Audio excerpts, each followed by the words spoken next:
Welcome to my first devlog for a game I've been working on in Unity game engine. In today's episode, I wanted to show off and explain my pathfinding algorithm and the way I've worked towards it. But before that, if you're not one of my longtime fans, or are somehow unaware of what kind of game I'm developing, here's a quick summary. It's a procedurally generated 2D platformer RPG dungeon crawler in a medieval fantasy setting, with the gameplay elements heavily inspired by D&D, Baldur's Gate, Vagante, and Death Road to Canada. You'll be playing as an adventurer from a fantasy location 1, delving into the depths of wondrous, as much as it is perilous, fantasy location 2. On the way, you will encounter monsters to slay, loot to hoard, quests from strangers to complete, which will all contribute towards your class level up. Now, onto the pathfinding. It's not a mystery why you'd need a good pathfinding algorithm in your game. If an enemy is chasing the player, you wouldn't want them to blindly go in the direction of the player and rub against the wall that's in the way until they phase through it. The enemy should be able to find a viable path from their current location to the target location. So, I went searching through YouTube for a quick and easy way to implement pathfinding into my game. And after a thorough perusal of multitude of tutorials, I've come to realize that there was one major design difference between my project and theirs. I need my pathfinding to be good, and theirs wasn't. Most tutorials make use of A-Star Pathfinding project by Aaron Grandberg, but they do it for flying enemies. In other words, they don't account for gravity, enemies falling off ledges, and enemies being able to jump to different platforms, which is actually a surprisingly common hurdle developers of 2D platformers encounter. The easiest way to solve this is to do what Dead Cells did. If you want enemies to go to a different platform, just teleport them there. But we can't have that for most enemies in my setting.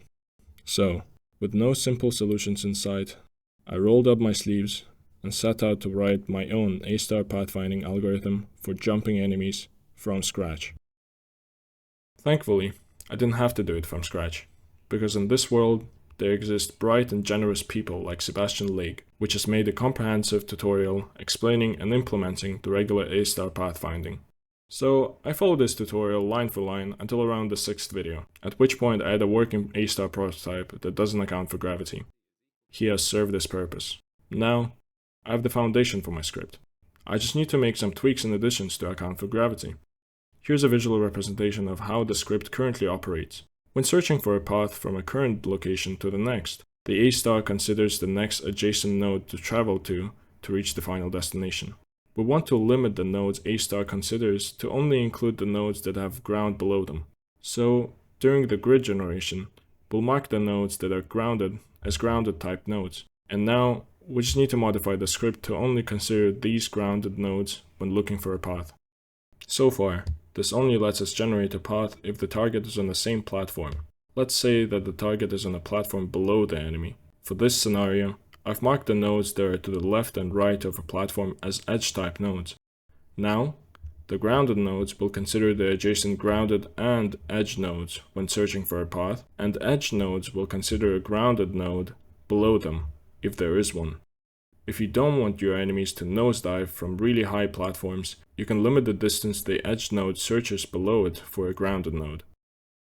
So, now the enemy can reach a target by walking towards a node, or by dropping to another platform towards it. But we still haven't addressed the root of the problem. What if the enemy is on the platform above? I'm still working on a complete approach to this problem, but for now I have a band-aid solution implemented that works well enough for my game. Each grounded node would iterate through this umbrella-shaped list of nodes. These are the nodes that I've estimated my enemies to be able to reach if they jump from the current node. Then you can iterate through these nodes, and if a node happens to be a grounded node, then you add it to the list of jump nodes of the current node. Now, if there is a grounded node on the platform above, the enemy would know to jump towards it. So now, each node has a list of nodes it can walk to, and another list of nodes it can jump to. Here's a quick demonstration of the end result.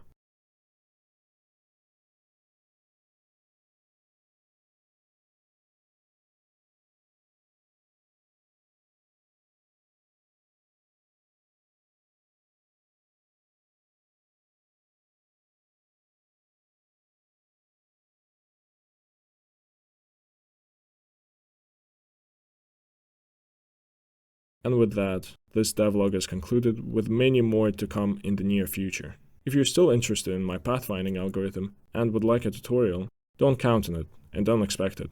Unless you absolutely smash that like button, completely annihilate that subscribe button, and comment down below, Gibbet is a good username. Alright, peace.